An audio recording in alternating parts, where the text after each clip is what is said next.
Welcome back. I thought today was a good day to talk about fighting. Why? Because last night we had a game between Minnesota and St. Louis that if that had happened 20 years ago, the third period of that game would have been filled with fights. There would have been a lot. Somebody probably would have ran Marc-Andre Fleury while they were at it, and it would have been chaos. And instead, we get a very standard third period for the most part. There's a little bit of pushing and shoving here and there, sure. But in the end, the second period's really where things were crazy, and the third things kind of settled down. Now there are instances back in the 80s, 90s, 2000s where games would get kind of out of control and they'd get back under control. But in general, when the goaltender gets thrown out like that, and there's all that emotion in the game, which was really high during the second period, it'll usually stay high in the third. But I want to talk about this because this is where we have this debate with hockey, fighting. And where's hockey with fighting? There's been discussions too, like, the NHL is going to try to get rid of it. They really don't have to. They're not in a position where fighting is prominent enough for people to point and say the league is Bush League, which was said a lot in the 80s, 90s, early 2000s about, going to a fight and a hockey game broke out, that kind of thing. And it really isn't that anymore. We're not seeing that anymore. So what I did was I loaded up via the NHL app, I get these numbers, and via the Hockey Fights website, I get these numbers. Yes, I do look at the Hockey Fights website. And for me, I do acknowledge that fighting is part of the game, and fighting is never going to get taken out of the game. Now, the NHL, Colin Campbell said during the GM meetings, hey, we give a 5-minute penalty for fighting. It's not allowed. And that's kind of moving the goalposts a bit, because when people say, why is fighting allowed? And the NHL answers with, it's not, that's why we penalize it. No, if it wasn't allowed, it wouldn't just be a penalty. You'd be looking at a game. You'd be looking at a potential suspension, right? So when people say, why is it allowed? What they're meaning in how I read that is, why isn't someone kicked out of the game for fighting? I don't think it's necessary. And I think the game has evolved. And I think when we look over the last 20 years, you can see that evolution. So first off, I just went by major penalties. This will include 5 minutes for boarding. This will include 5 minutes because the guys who throw punches are very often the players who also are willing to board guys. They're a little bit over that edge, right?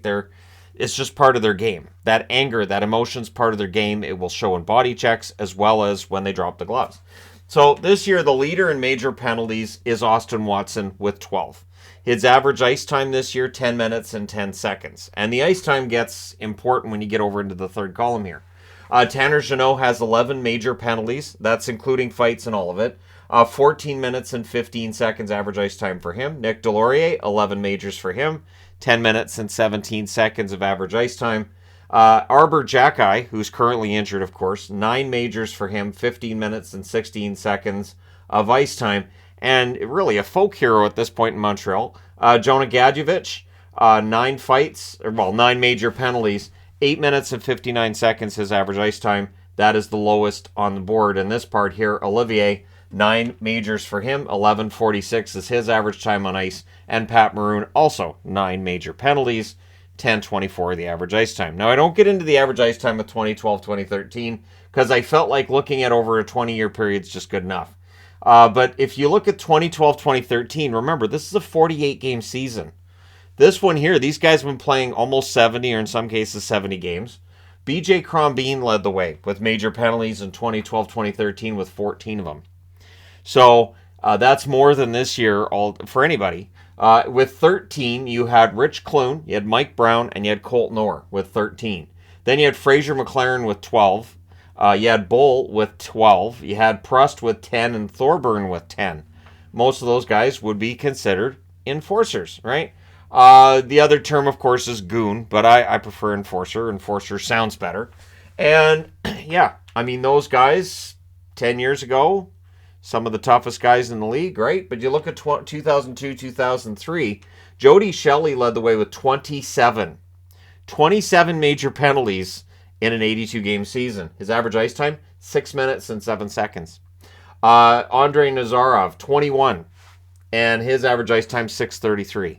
So, average ice time, much less than Gadjevich. And if you asked around, you said, so does a Gadjevich play a lot? He barely plays at all. And it's more than what these guys had. Reed Lowe, 20. and 6 minutes and 19 seconds of average ice time on his way to those 20 majors. Worrell, 19 was the number of major penalties he took that year. His ice time, 9 minutes and 9 seconds. So 10 seconds more than Gadjevich.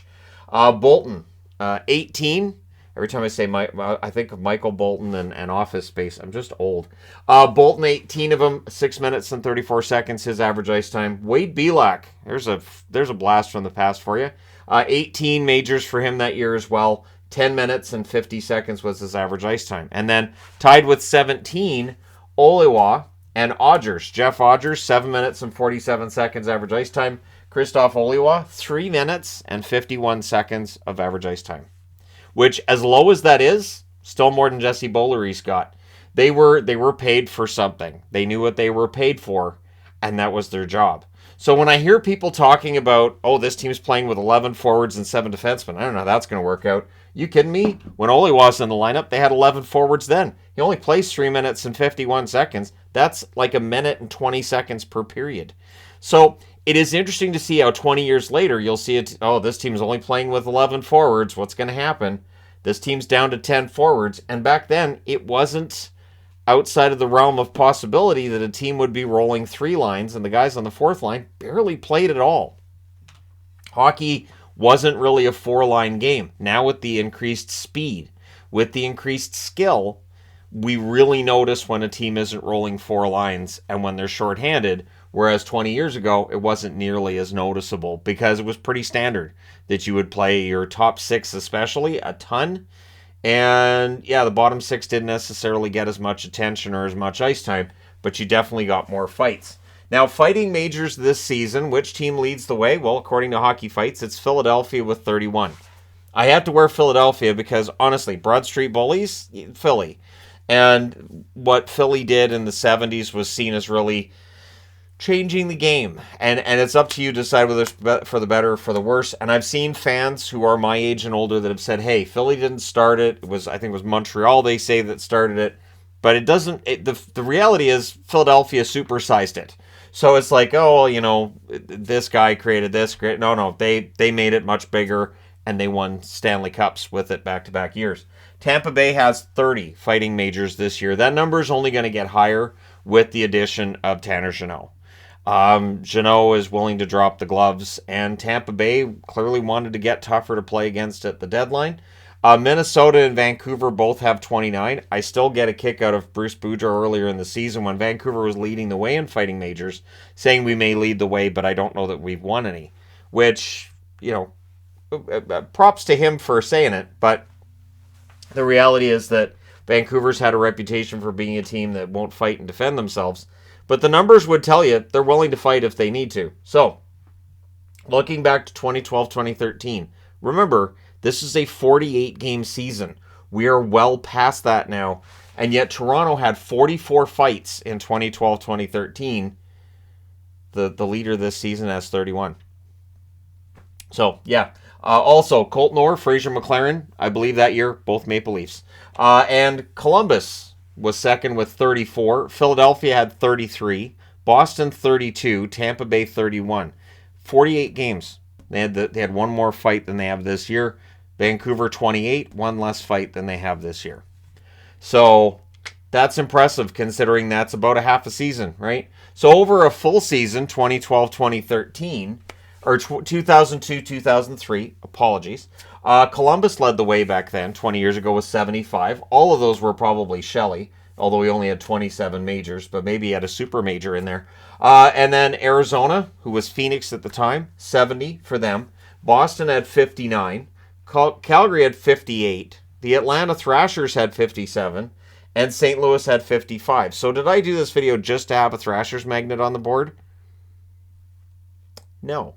Anyways, it is interesting because I did a video on this June 7th of 2018 where I was talking about the drop in fighting. Now, since then, we saw it go up a little bit. And I remember there was discussions of is fighting coming back, but it really hasn't. I know when I'm doing recap videos, I document any fights that I see, and there really aren't that many.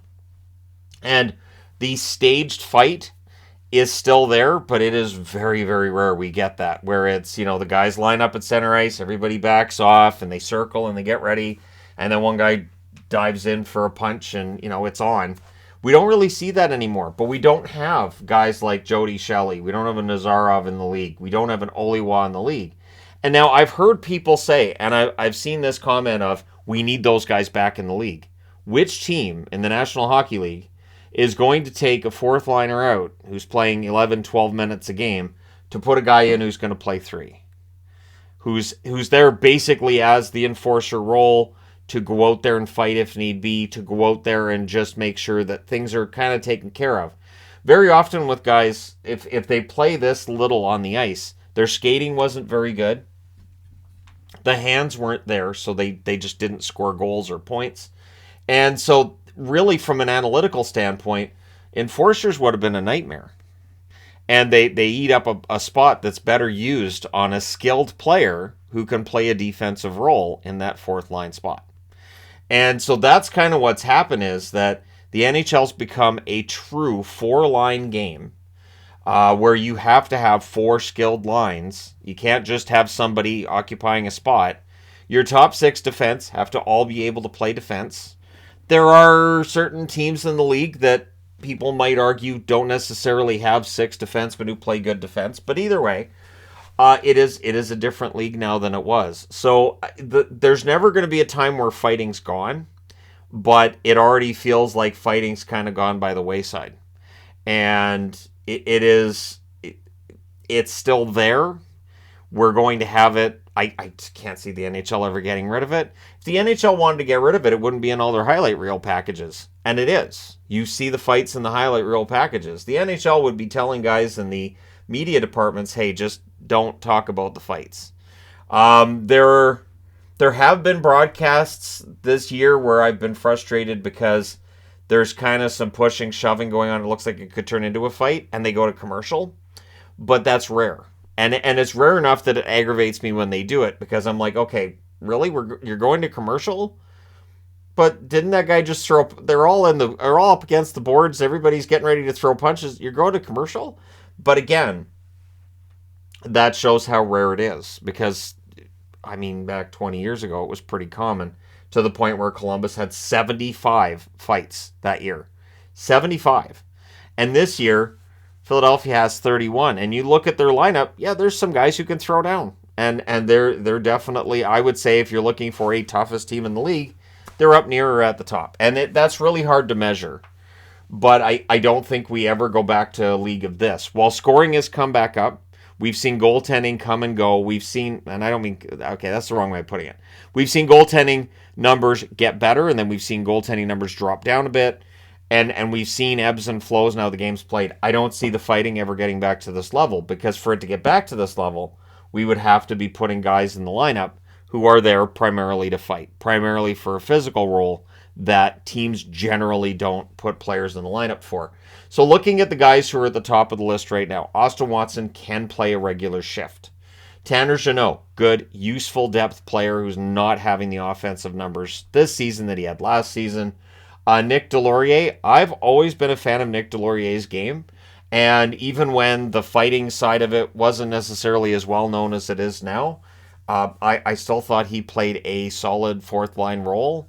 And that's important. Jack Eye's a useful defenseman for the Montreal Canadiens. He's not there for the fighting side of it. He's not there just for the physical. The physical helps, but he's also good in other areas of the game. Gadjevich might be the one on the board that you can make the argument is there primarily for the fighting, for the physical. The one thing with Gadjevich too, though, San Jose is a team that's at the bottom of the league. If San Jose was a better team, would Gadjevich be in the lineup? And that's where the argument could be made that maybe Gadjevich would end up in the AHL or end up elsewhere if San Jose was icing a team that was, in the hunt for a playoff spot. Olivier, 1146. I like Olivier's game. I think that his ice time shows he can play a good role. I think this year he's shown a little bit more. And upside's a hard thing to say, because upside would kind of hint that there's more to come. There might be more. But he does have offense to his game. He can make a good pass. he can be part of a rush play and not be, blow himself up because he raced from one blue line to the other. And Maroon, 10 minutes, 24 seconds. Now, is Pat Maroon as good right now as he was, say, 5-6 years ago? Probably not. But can Maroon still play a good fourth line role? Absolutely. And, he won 3 straight Stanley Cups. He's a one-man dynasty. He's one of the very few over the last, 30, 40 years who can actually say, so I won 3 Stanley Cups on 2 different teams in a row. It is something that he can definitely take into retirement at some point and be proud of that, and he should be, because Maroon played a role with all 3 of those teams. And it was a bigger role than these players here would have played 20 years ago on a Stanley Cup winner. So the game has changed. The game has absolutely changed, and I don't see it ever going back. But we have the debate about fighting, and the reality is that I think the NHL's happy with fight levels being where they are. Coming out of this week's GM meetings, they said, no, the fight's fine. It's fine. Cole and Campbell saying, guys don't have to fight after a clean hit. We don't have a problem. And they have the numbers on how many fights were after clean hits out of the fights in the NHL. And I think they said there was 33 coming out of clean hits. It wasn't a very high number, but the overall number of fights kind of threw me because I was like, that's not very many fights at all. So really, the NHL is now a league that does bring guys in and have them play based on skill, based on their ability to play. Are there exceptions? Sure, maybe. And there are definitely players that fan bases zero in on as this guy doesn't belong here.